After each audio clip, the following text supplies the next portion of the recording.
Hey, good day to you. It is time for our historic Hunker Down, Home Alone Together, Happy Holidays. So I'm so happy you're here with me. You can probably tell, give me a little tilt here. There we go.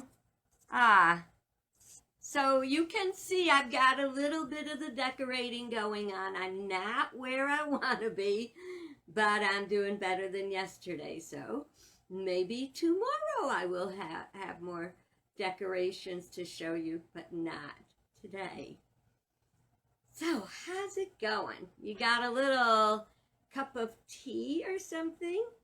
I have my hibiscus tea today. Let me just have a little sip.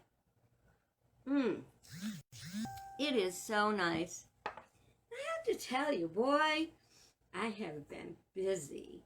And basically, it's been getting little packages ready to send out and not doing a lot of big Christmas shopping. Over the years, I cut back because I found that, excuse me, sometimes, we go and we get these gifts and we kind of try to figure out what someone wants, and it's like, oh God, And I remember when, we would get our gifts and from our grandparents or something, and we'd be like, oh God, not what I was looking for at all. So over the years, I just shifted away, but anytime during the year, I can see something and say, oh, I got to get that for whoever. And I will get it and I will send to them. It may seem to come out of the blue, but you know what? It's a moment. I think maybe those are even better. Because I think, remember yesterday we were talking about expectations. And I think that we probably were sending out some too great expectations. And this kind of brings us more into alignment. There's so many things better than just gifts for the holidays. Well, what would you think is more important than a gift? More meaningful. I mean, why is it every time we have an occasion, we have to have a gift to go with it, Why can't we just have an occasion and look at the occasion itself? Who knows?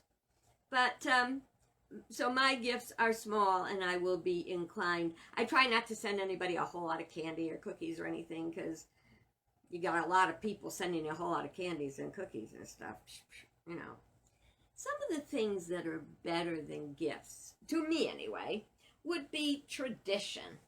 I love traditions. Traditions are like a foundation that we can build on. In the cookbook, do you remember I told you, not the family cookbook, the cookbook that I wrote many years ago, like 50 years ago, and I didn't have any money to give my best friend a wedding gift. And so I wrote her a cookbook, and in it, it included a lot of, I realized the importance of traditions. So I put in there how important it is to observe holidays with rites and rituals and traditions, and how to build that right into your home life, which is what I tried to do. I knew she'd be here. She was after me a few minutes ago, like, Nana, it's time. And I'm like, I'm not ready. But anyway, traditions are one of the best gifts we can give our families because they're a connecting. They connect one year to another year. They connect happy times. Unless you're from an alcoholic family, holidays are very good. They're very pleasant. If you come from a holiday that is tainted with alcoholism, it can be tough and you can have a hard time creating special memories. But I have been there and I have made it through it. And one of the things that helped a lot was having traditions. So even if you had a pretty crappy kind of start, or even now if you're experiencing that, I promise you this happens. Over time, the good feelings, the good traditions stay and get stronger. The memories, they bring light into a dark corner of our minds sometimes. Whereas the negative things, they're there, but over time they kind of sort of lose their sting. So I want to encourage traditions. I might have shared the other day that one of my traditions for many years was that open house I was telling you about, that I would have the Saturday and Sunday before Christmas, that I just may go back to once this bug is out of our lives and we can open our homes to friends and family. You can still do it on Zoom. This year, especially with the number of people that we have lost to COVID, a lot of homes are going to be less than joyful. What's going to be on their heart and on their mind is the loss of a loved one.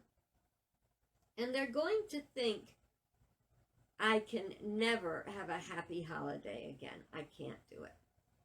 And I tell you that is not true. And I tell you this from experience. Because when I lost my 27-year-old grandchild, my granddaughter, and my precious great-grandson was moved to Florida, boy, that first holiday, you feel like there's no way you can ever be happy. You feel a gaping hole in your heart.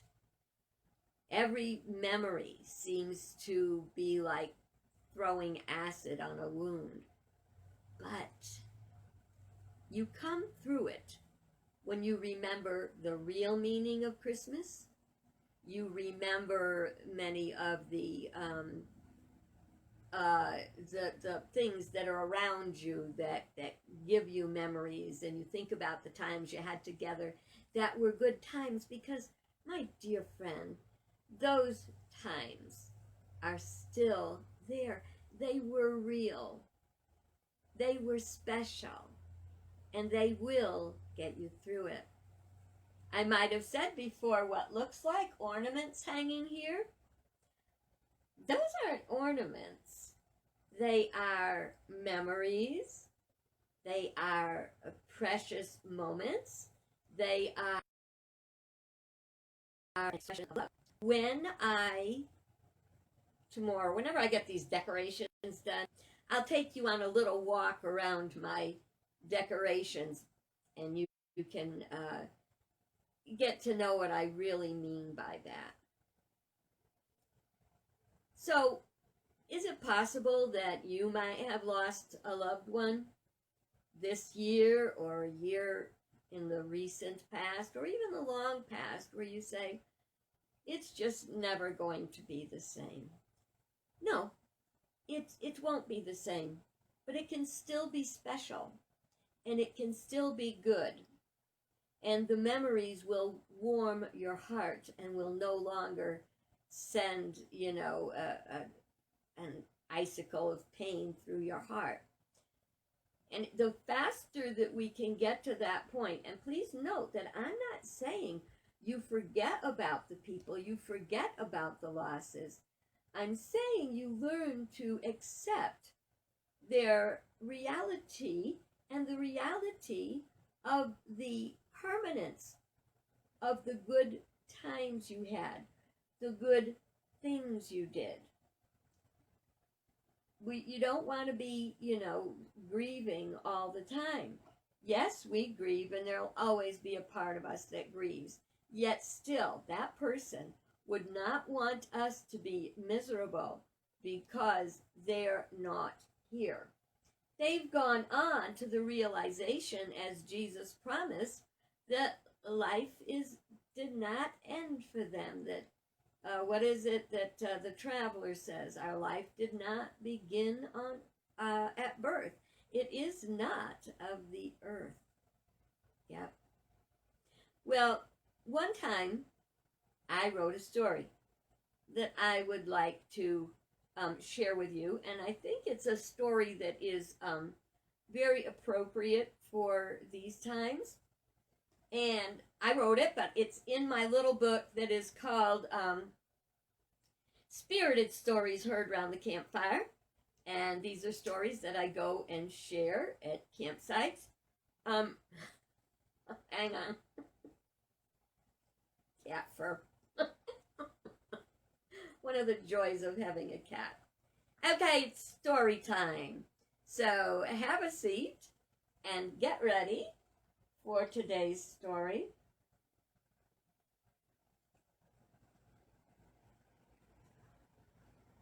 All right. Oh, I thought it was 49. Let's see.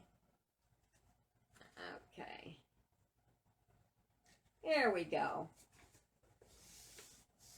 Do you have something to sip on? Are you all snuggled down? I wish Tishy'd snuggle down so that we can relax and do the story. Okay, story time. It's time now for you to not be the star. You can't be the star all the time.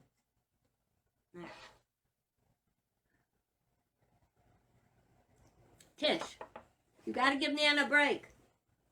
All righty, here we go. All alone. You know what? I'm going to tip this because it's so tilted back it's bothering me. There we go. So you can't see all the decorations. Say la vie. Okay. All alone on Christmas Eve, I sit on the headstone that bears my name. The wind whistles. Crystalline flakes and shards of ice fill the air, striking and bouncing off the headstones, making a hissing noise. I am unaffected. I have no body, no substance or senses to feel the chill of the wind or the sting of the ice. What I do feel is sad. I feel sad because I'm compelled to sit here at the cemetery waiting for my family to come. They always come on Christmas Eve and Easter and my birthday. They seem to think that this is the only place they can come to be with me. They think that because the body I once occupied lies beneath this plot of earth, I must also be here. But I'm not. I am on the other side of the veil. The veil between the worlds, the earthly realm and our world of spirit. It's very real. The veil is very real, but it's not impenetrable. It's called the veil of flesh, a thick wall of belief in the absence of all possibility and our eternal connection. Communication can occur through the veil, but only when conditions are right. For my family, the conditions have not yet been right. It's like this. You pick up the phone and dial a number. The person you are calling hears the ring and answers. You get what you expect.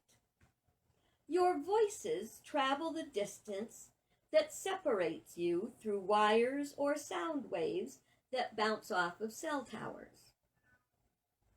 Communication between the earthly and spirit realm must cross through the veil of flesh, of disbelief, of unknowing.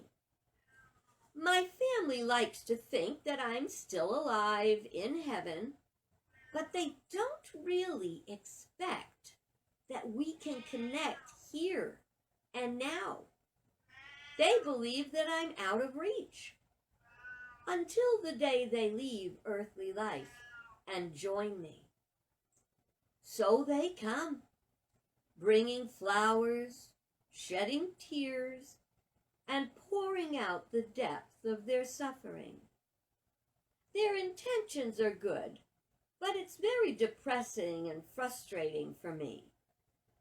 You may wonder why I sit here, subjecting myself to this. I do have access to what you call heaven. Oh, I'm so sorry. Tish is just being a pain in the neck today. You may wonder why I sit here, subjecting myself to this. I do have access to what you call heaven, or this life beyond life on earth, but I am compelled by the strength of their grief and sense of loss and my love for them.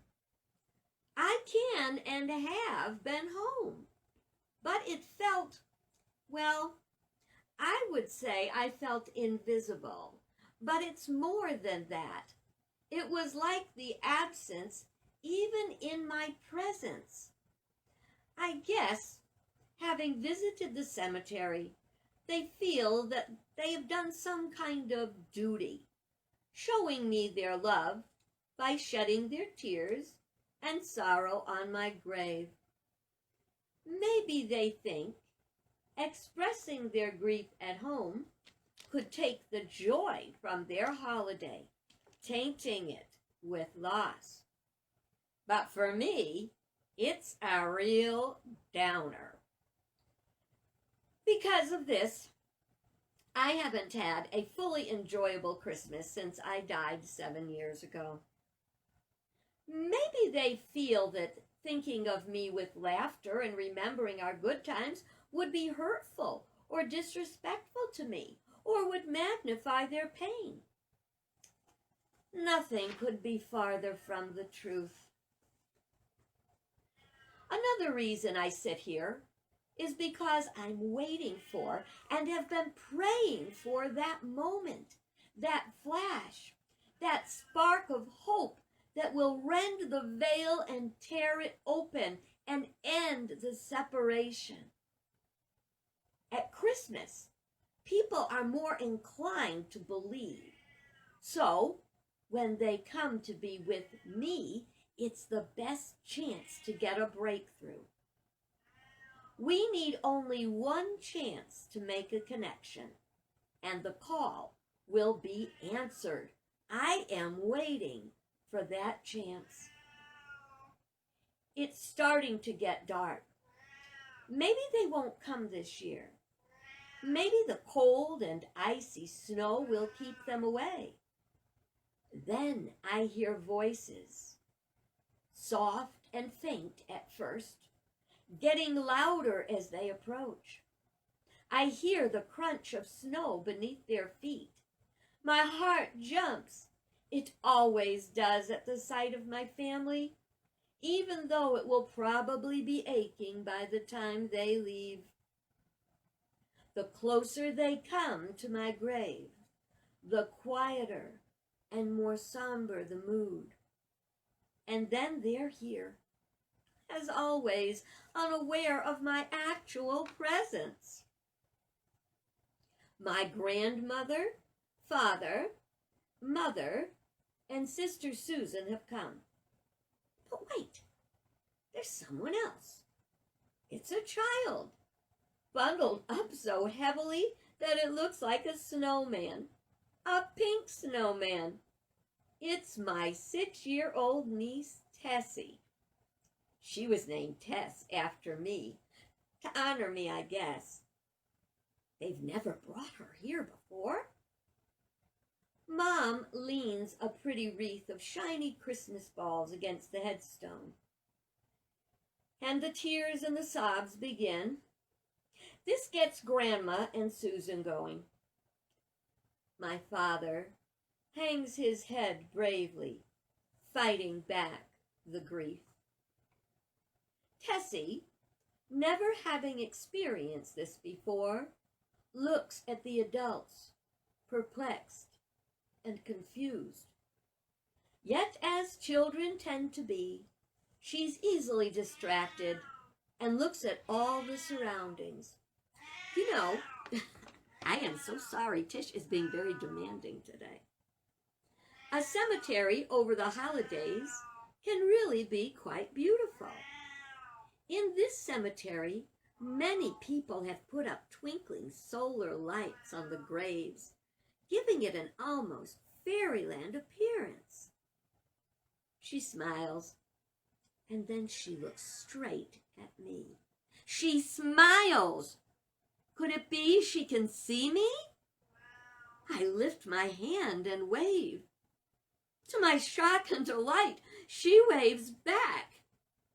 The veil has been penetrated. "Are you Aunt Tess?" she asks. I glance at the rest of the family, but they're praying and crying, so immersed in their sorrow, they don't even notice. I nod, head smiling. "Mommy and Grammy say you died and live in heaven, but you're right here." "Well, Tess, they're right. I did die, and I do live in heaven, but it's not like some strange, faraway place. I can be wherever I want, and I'm here tonight because I knew my family was coming." "Why can't they see you?" "I can see you."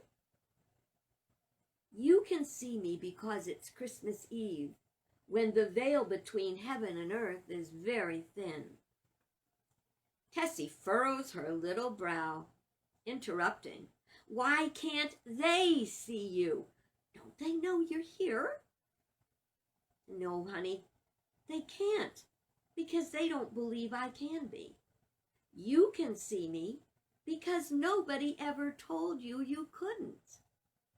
Tessie rolls her eyes, silently expressing a child's favorite frustration that wordlessly says, "Grown-ups."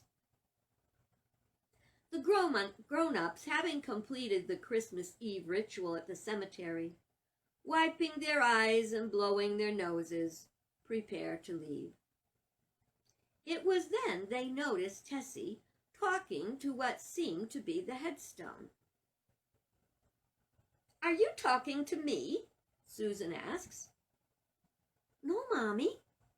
I'm talking to Aunt Tess." Susan's mouth drops open in disbelief. My mother's knees start to buckle. Then, steadied by my father, she regains her balance. The grandmother, who'd been paying no attention, starts walking toward the parking lot. "Don't be ridiculous, Tessie.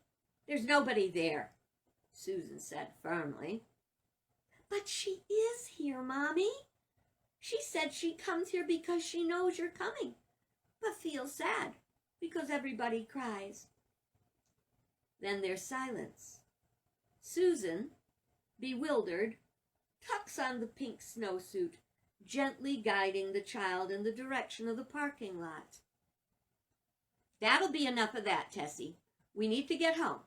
Don't forget, Santa Claus will be coming tonight." Why is it, I wonder, that parents instill in their children's minds and hearts fairies and elves and magical things, yet discourage what is actually true? Tessie looks back at me. "Will you come home with us tonight, Aunt Tess? Please?" "Tessie, I'm with you and the rest of the family every time you think of me. You may not see me or hear me like you do tonight, but I can see you and hear you. And when you listen with your heart, you'll hear me." "But if I can't see you, how will I know you're there?" "I'll tell you what. Ask your mom to get a big white candle and put it on the table near the Christmas tree." "The table with the manger scene?" "Yes. And when everyone is sitting in the living room, light the candle and know that I'm there with you." "Okay," Tessie says with excitement. "Now there's one thing that's very important, Tessie. No tears. Ask your mom and grandma and grandpa to tell you stories of the things we did and the adventures we had." Skeptical at first, but moved by Tessie's persistent pleading, Susan agrees to get the candle.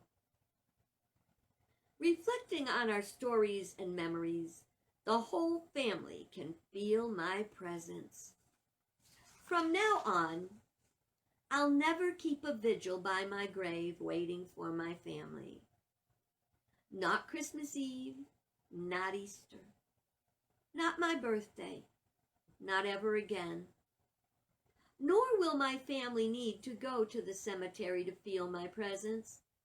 Instead, I can join the family in spirit as they share laughter and traditions and talk of the precious moments from the past. One day, I know I will be able to whisper my memories into their ears. Tessie has been put in charge of Aunt Tess's candle and will light it at each special gathering. The night is coming to an end. Tessie blows out the candle. Good night, Aunt Tess. See you next time. I hope you think of this story when you are having your holiday, perhaps thinking of folks who are not with you this year. They might have not been with you for a while. Maybe you've been blocking the doorway to your heart because it is painful to remember. Our stories are so wonderful. Our memories, they're a part of our traditions. And I invite you to share that. Share that with like your children or your grandchildren who never knew their great-grandparents. Maybe never knew their grandparents. Spend the night with your loved ones in spirit. And yes, you too can get a lovely white candle that you can light and keep there all evening, knowing and honoring them in that way. I hope you enjoyed our visit today with our tea and stories. Please always feel free to comment, to check on YouTube in case you missed any of our videos. And may you have a wonderful day. Think of those traditions today. Have you put them aside for a while? Drag one out. We'll talk about more tomorrow. Have a great day. God bless you.